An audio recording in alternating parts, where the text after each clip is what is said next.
Namaku Rijal. Ini adalah pengalaman horor yang menyakitkan bagiku.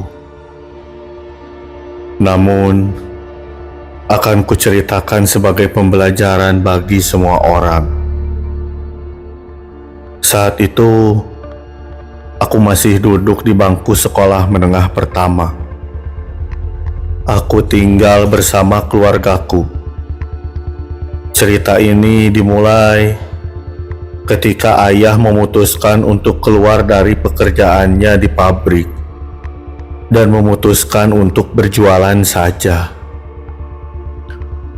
Kami semua tentu mendukung keputusan ayah, karena mungkin sudah lelah puluhan tahun beliau bekerja di sana. Ada kalanya ingin memiliki pekerjaan yang tak dituntut waktu oleh atasan.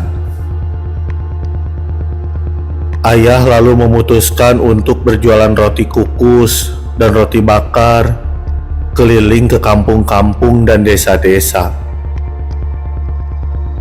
Awalnya memang sepi. Dari semua porsi yang disiapkan, tidak sampai setengahnya yang terjual. Namun, seiring berjalannya waktu, pembeli pun kian banyak dan menjadi langganan ayah. Seringkali dalam seminggu, ayah menghabiskan stok roti yang ia jual karena memang laku keras. Hingga di hari itu, sesuatu mulai terjadi. Sepulang jualan, ayah terlihat lemas dan wajahnya pucat. Ibu lalu membawa ayah ke klinik terdekat.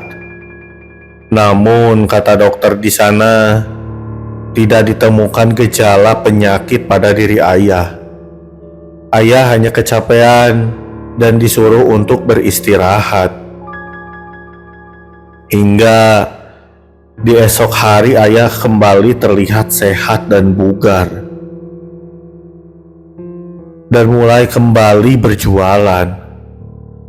Namun anehnya, ketika pulang, beliau terlihat lemas dan pucat.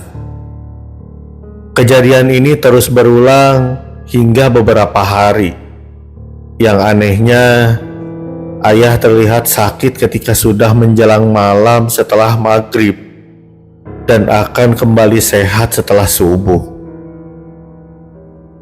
Ibu sempat membawa ayah ke dokter lagi, namun tetap tidak ada jawaban atas penyakit yang ayah derita. Hingga di hari itu, saat malam sepulang ayah berobat, rumah kami terasa dingin dan mencekam. Aku saja sampai takut untuk pulang, kalau bukan dengan ibu.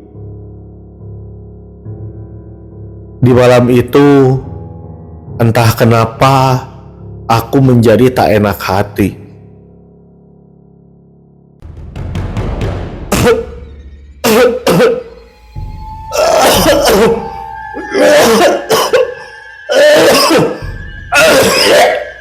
Aku mendengar ayah terbatuk-batuk di dalam kamar.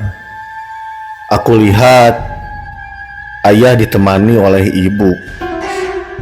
Aku yang sedih karena melihat kondisi ayah, memutuskan untuk melakukan sholat malam dan berdoa pada Tuhan untuk kesembuhan ayah.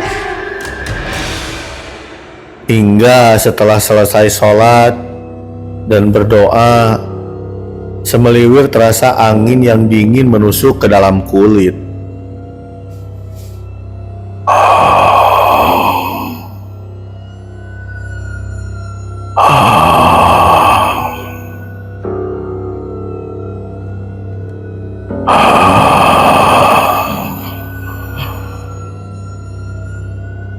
Aku terkaget ketika mendengar suara nafas yang begitu berat di belakangku. Saat aku tengok, astagfirullah, aku melihat sesosok tinggi besar berbulu lebat dan matanya merah berdiri di belakangku. Dia berbalik dan berjalan menuju kamar ayah dengan perasaan takut. Aku mengikuti makhluk itu. Jantungku berdebar kencang, keringat dingin mengucur. Lalu makhluk itu masuk ke dalam kamar ayah dengan tembus melalui tembok-temboknya. Aku dengar ayah mengerang kesakitan. Oh, oh, oh. Lalu tak ku dengar lagi suara itu. Aku lalu melihat ke dalam, dan seketika aku lemas melihat ayah terbaring dengan di sampingnya ada ibu yang menangis.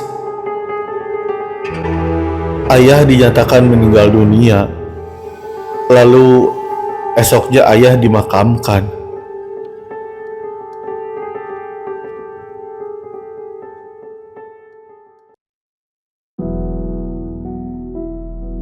Seminggu berlalu sejak kejadian itu.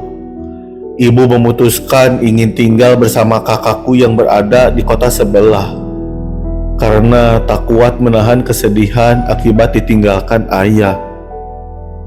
Kami lalu membereskan barang-barang di rumah ini dan berencana menjual saja rumah ini. Hingga saat aku membereskan lemari di kamar ibuku, saat aku menggeser-geser lemari itu, tiba-tiba ada sesuatu benda yang terjatuh. Benda itu berwarna putih dan kulihat itu adalah kain yang dibuat seperti pocong yang di dalamnya terdapat paku dan rambut. Saat dibuka, baunya sangat tajam. Sungguh biadab orang-orang yang berbuat jahat pada ayahku.